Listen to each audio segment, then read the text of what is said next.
श्रद्धालु भक्त जनों को मेरा सादर प्रणाम है। अब मैं कथा सुनाने जा रही हूँ कर्मा धर्मा व्रत की। अब श्रवण करें कर्मा धर्मा की कहानी। एक गांव में दो भाई था। बड़े भाई का नाम धर्मा था और छोटे भाई का नाम कर्मा था। धर्मा अमीर था और कर्मा गरीब था। धर्मा वैसे वो खाली धर्म करता था और कर्मा कर्म और धर्म दोनों करता था। उसलिए उनकी संसार में कोई दलीदरता नहीं था। धर्मा वो खाली धर्म करता था, उसलिए उनकी घर में हमेशा दलीदरता रहता था। कर्मा का पत्नी अपना जेठानी से थोड़ा ईर्ष्या करती थी, इसलिए जेठानी का कोई मदद नहीं करती थी। भादो मास की कर्मा धर्मा व्रत आ गया। अब तो जेठानी चिंता करने लगी कि मेरा महके भी गरीब है, मैं भी गरीब हूँ। मेरा पति बस खाली धर्म धर्म करता है लेकिन कर्म नहीं करता है। देखो मेरी देवरानी का पति कर्म और धर्म दोनों करते हैं, उसलिए उनके घर में दलीदरता नहीं है।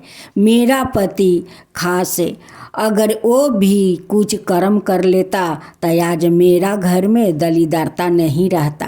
पहला दिन दोनों जेठानी देवरानी नदी जाती है। तिल का पाता से वो अपना बाल धोती है, स्नान करती है और घर आती है। दूसरा दिन दोनों उपवास करती है। जेठानी अपना देवरानी का घर जाती है और कहती है कि देवरानी कुछ दे दो कि मैं काल्हे भोजन बनाकर और कर्म देवता को मैं भी भोजन दूं। देवरानी कहती है कि मैं क्या दूं, जो भी है वो तो मेरा ही लगेगा। जेठानी कहती है कि कुछ भी दे दो देवरानी। देवरानी अपने जेठानी को टूटे हुए चावल देती है। देवरानी उपवास के दिन भोजन बनाती है, सभी अपना परिवार को भोजन कराती है। जेठानी का घर में भोजन नहीं था, जेठ भूखे थे, लेकिन देवरानी सारे भोजन बचे हुए वो कुत्ता को जाकर डाल देती है, लेकिन कुत्ता भी उस अन्न को नहीं छूता है, लेकिन अपना जेठ जी को वो नहीं देती है। देवरानी जो अपना जेठानी को चावल का टूटे हुए खूंदी दी थी, उसी खूंदी को जेठानी शाम को बनाती है और कर्मी के साग बनाती है। थोड़ा सा चावल निकाल लेती है और जल में भिजा कर रख देती है। सुबह में कर्म देवता को वो देगी। लेकिन देवरानी तो शाम को पहर वो अच्छे अच्छे पकवान बनाई, लेकिन अपना जेठानी को नहीं दिया। देवरानी जो कुत्ते का भोजन दिया था वो तो कुत्ता नहीं छुआ, लेकिन उस भोजन में वो कीड़ा, वो पोछ वाले कीड़ा किलबिल करने लगा। जब सुबह हुआ तो सभी लोग झूरी झंडा लेकर वो गीत गाते हुए वो नदी भसाने जा रही थी। वो भी गई, वो भी नदी में झूरी भसाई। घर आकर उसी बासी चावल और कर्मी के साग ओरियानी के नीचे वो कर्म देवता को दे रही थी। उस समय जेठानी का महसूस हुआ कि जो मैं कर्मी के साग और चावल के जल दे रही हूँ वो लगता है कि कोई घट घट निगलता है। जेठानी का महसूस वो सही था, क्योंकि साक्षात कर्म देवता उनकी कर्मी के साग और उस चावल को जल को वो पी रहे थे। जेठानी उसी खूदी चावल से वो पारण किया, लेकिन देवरानी तो बहुत अच्छे अच्छे पकवान बनाई थी। जब वो पारण करने जाती है तो देखती है कि सब कीड़े हो गया है। अब तो वो पारण नहीं कर पाई, वो बहुत चिंता करने लगी। 24 घंटा उपवास रहकर मैं पारण नहीं कर पा रही हूँ, मेरे साथ क्या हो रहा है। देवरानी रोते रोते जाकर सो जाती है और सपने में करम देवता उन्हें दर्शन देते हैं। कहते हैं कि यारे मूर्खे, तेरा घर में इतना सारा धन भरा हुआ है, लेकिन अपना जेठानी को तू टूटे हुए चावल दिया। अब भोजन जो बाचा वो कुत्ते के सामने डाल दिया। उस भोजन को कुत्ता भी नहीं छुआ। जाकर देख उसमें कितने कीड़े मकोड़े किलबिल किलबिल कर रहा है। वही अन्न तू अपना जेठ जी के वो भोजन करा देती तो तेरा ये हालत नहीं होता। अपना जेठानी से माफ़ी मांग कर उनकी मदद करे। फिर जेठ जी के सपने में करम देवता दर्शन देते हैं और कहते हैं कि धर्मा, तुम धर्म करते हो लेकिन कर्म नहीं करते हो तो कहाँ से घर में धन आएगा। तुम कर्म करो और धर्म करो, दोनों कर्म और धर्म तो दोनों भाई है, दोनों साथ साथ चलते हैं और दोनों को करना पड़ता है। तुम धर्म और कर्म दोनों करो, तुम्हारा घर में कभी दरिद्रता नहीं आएगा। धर्मा, तुम करके कर्म तो देखो। धर्म चौक कर उठता है और अपना पत्नी से जाकर ये सारे बात कहते हैं कि देखो सपने में कर्म देवता आए थे और मुझे ऐसे ऐसे बात बोल रहे थे। तो धर्म का पत्नी कहती है कि वो तो कर्म देवता था, आपको तो सही वो राह दिखा रहे हैं, वही तो कर्म देता है और वही धर्म। जब धर्मा कर्म करने लगा अब उनकी घर में कोई दलिद्रता नहीं रहा, वो सुखी हो गया। तबिन से देवरानी भी सुधर गई और देवरानी जेठानी दोनों कर्मा धर्मा व्रत करने लगी। तब से दोनों का वो मिलन हुआ और उन दोनों को कभी घर में दलिद्रता नहीं आया। तो बोलो कर्म देवता की जय, धर्म देवता की जय।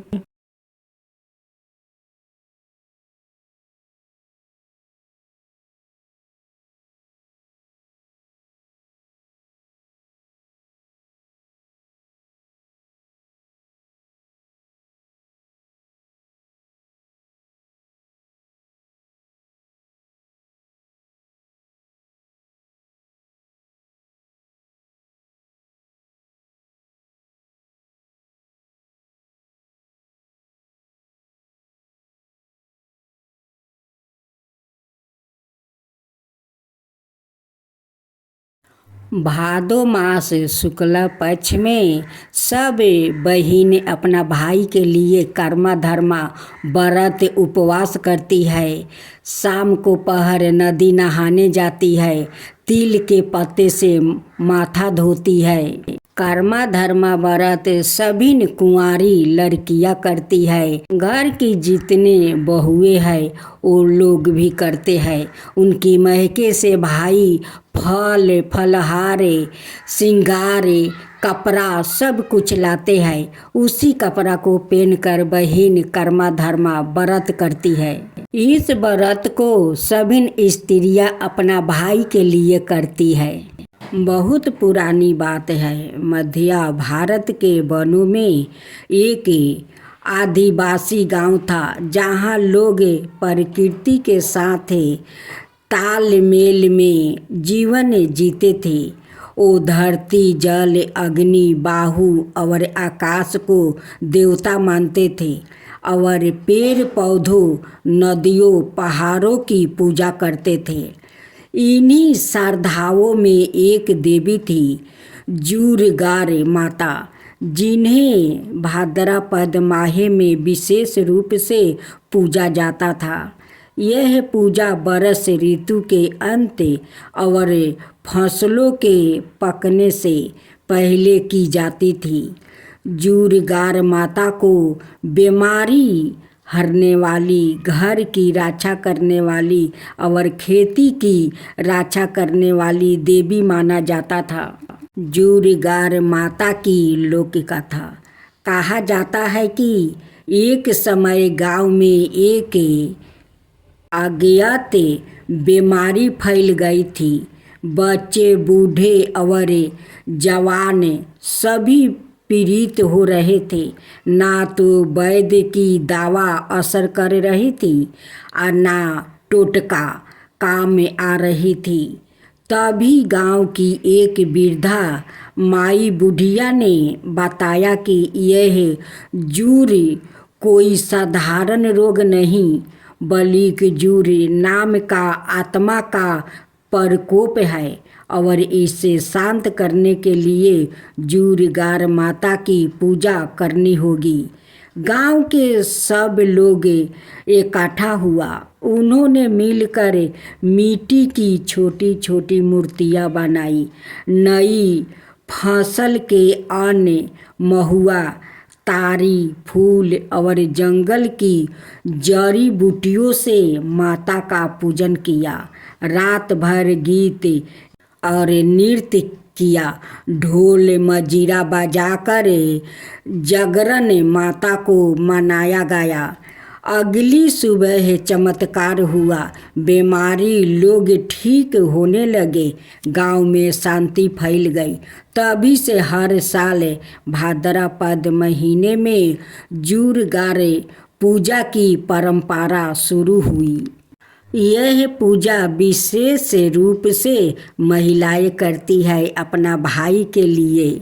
पहला दिन सभी ने लड़कियां नदी तालाब जाती है। तिल का पाता से वो माथा धोती है। उसका बाद वाला दिन वो उपवास करती है। उनकी महके से आए हुए कपड़े, फल फूल अपने आंगन में झूरी झंडा गाड़ती है और कपड़े पहन कर उस फल को उसी झूरी के साथ रख देती है। सभी बहू बेटी मिलकर गीत गाती है। जब फिर सुबह 3-4 बज जाता है तो सभी मिलकर उस झूरी को उठाती है और नदी में ले जाती है। उसे गीत गाते हुए उसे भासाती है। भासाने के बाद सभी लड़कियां और बहुएं अपने आंचर में खोई लेती है और सभी को बांटती है। वहाँ से आकर और कर्मी के साग और बासी भात से उपारण करती है। उसके बाद गरम गरम भोजन बनाकर और वो लोग भोजन करती है। तो यही पर कर्मा धर्मा व्रत कथा समाप्त हुआ। सभी श्रद्धालु भक्त जनों को मेरा नमस्कार। आज हम कर्म और धर्म की कहानी सुनाने जा रही हूँ। आप लोग इस कहानी का जरूर सुनिएगा। बहुत समय पहले की बात है। एक गांव में राजा धर्मसेन नाम का एक धार्मिक और अन्याय प्रिय राजा राज करता था। वो सच्चाई और धर्म के मार्ग पर वो चलता था और अपने राज्य में भी उसी नीति को लागू करता था। वो हमेशा जग, दान और सत्य पर विश्वास करता था। एक दिन उसके दरबार में एक वृद्धा साधु आया। उसने राजा से कहा, राजन, आप धर्म के मार्ग पर चलते हैं, यह जानकर अच्छा लगा, लेकिन क्या आपने कभी सोचा है कि केवल धर्म निभाना काफ़ी है या सही कर्म करना भी जरूरी है? राजा चौंक गया और बोला, साधु महाराज, क्या धर्म और कर्म अलग है? साधु मुस्कुराया और बोले, मैं तुम्हें एक कहानी सुनाता हूँ। कहानी धर्मराज और निर्धन ब्राह्मण का है। एक बार एक निर्धन ब्राह्मण अपने जीवन यापन के लिए गांव-गांव वो भिक्षा मांगकर चलाता था। वो बहुत धार्मिक था।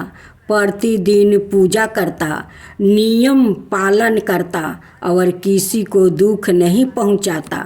एक दिन उसने देखा कि एक बूढ़ी विधवा स्त्री रास्ते में गिरी हुई है और कोई उसकी मदद नहीं कर रहा है।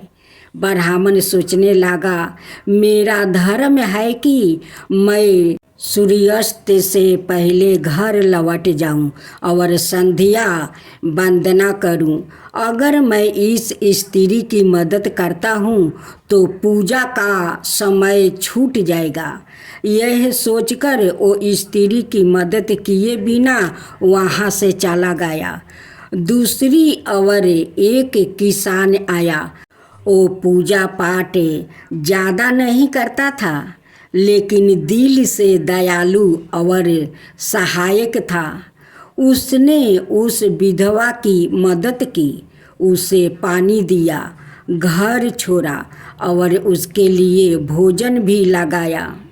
जब दोनों की मृत्यु हुई तो यमराज ने फैसला सुनाया। ब्राह्मण को नरक मिला और किसान को स्वर्ग मिला। ब्राह्मण चौंक गया और बोला, मैंने तो जीवन भर धर्म निभाया है। यमराज बोले, धर्म का पालन तब अधूरा है जब उसमें करुणा और कर्म नहीं हो। किसान ने सही कर्म किया जो सच्चा धर्म है।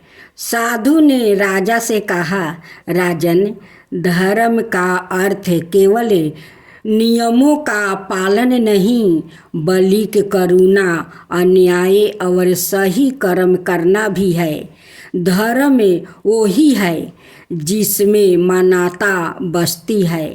राजा को ज्ञान मिला और उस दिन से उसने निर्णय लिया कि वो केवल धर्मी के नियमों का पालन नहीं करेगा, बल्कि हर नियमों में कर्मों को धन संपत्ति मिलता है, अधर्मों को भगवान मिलते हैं। कर्म और धर्म दोनों भाई है, दोनों भगवान है। वही कर्म है और वही धर्म है। उनकी रूप एक है लेकिन कर्म अलग अलग है। सच्चा धर्म वही है जिसमें सही कर्म, करुणा और सेवा हो। केवल नियम निभाने से धर्म पूर्ण नहीं होता।